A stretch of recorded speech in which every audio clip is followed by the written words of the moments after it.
Can you tell me the month that you put the boulders up? Because I see boulders up on September 6th. Were they up prior to that? No. Yes. When do you claim they were put up? They were put up within 24 hours of me being served with the eviction notice because the sheriff had to park his car on the road and walk up because the boulders. All right, did you put them up in July? Like you served her with the eviction notice, then you put them up? Yes. Like July 27? Yep. Okay. Mr. Appleby, when you moved the RV, was it sold or Yep. was it destroyed? I had to pay a guy to take and scrap it because it was so thrashed. Did you get money for it? No. I paid $500 to scrap it. And what about the property inside of it? What did you do? There wasn't nothing in it. It was all taken out and thrown in a pile right next to the RV. And did you find your property, whatever property you might have had? It was all garbage. After he got done with it, a lot of it was garbage. It was trashed. Okay, so what are you suing for then? My RV. I invested. This The was my RV? home. And my locker, my bank of lockers. He with all has my an work. order from the court. We have an order, but we can't saying move that it. to evict you. Yes. It gave you a lawyer to call so you could work out when you can move it. You didn't call. No, I apparently. did. I called his lawyer a dozen And what did you times, agree and I on? talked to him in person. What did you agree on? No. I received a piece of paper saying we're going to consider this abandoned if you don't come and get it. I called 2 or 3 times a day. You have Do you have records? proof of those calls? They should be on your phone.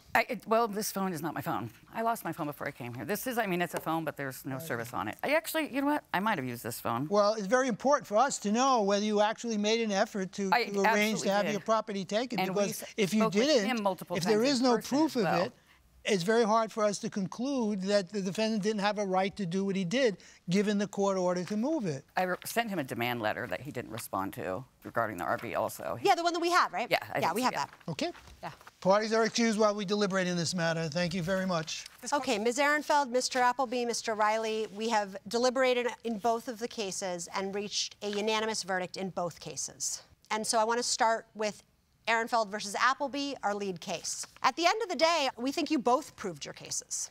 On the one hand, Ms. Ehrenfeld, we think the RV was basically destroyed by that excavator after you had obtained a stay of eviction.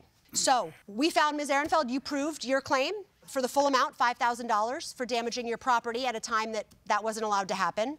On the other hand, you know, Ms. Ehrenfeld, you said something a couple of times, which is that you can paint anything you want on your RV, and it's not true. You don't get to accuse him of being a thief. He didn't commit a crime, and you're not allowed to say that. Okay.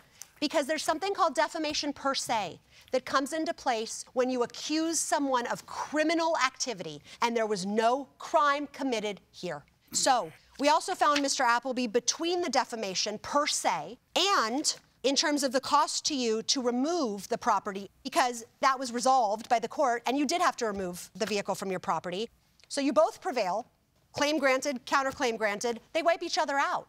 And that's kind of the moral of this story. We grant both claims, but the net verdict is 0. On the second case against Mr. Riley, we found exactly the opposite. We found that neither of you proved your claims. Mr. Riley, you're not entitled to lost wages for this crazy dispute when you couldn't work for a day or two. The police were called like 1,000 times by both people. You don't get your lost wages. It's ridiculous. But Ms. Ehrenfeld, we don't think that you proved damages either.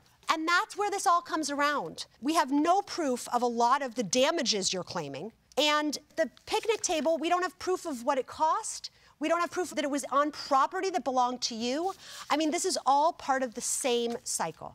So the verdict on the lead case, Ehrenfeld versus Appleby, is to grant both claims in the amount of $5,000, the plaintiff's claim and the defendant's claim, canceling out the verdict. And on the Ehrenfeld versus Riley, we dismiss the claim and the counterclaim for lack of proof. And that's the verdict of the court. And we wish you all, we really do wish you all the best, however you manage to find that.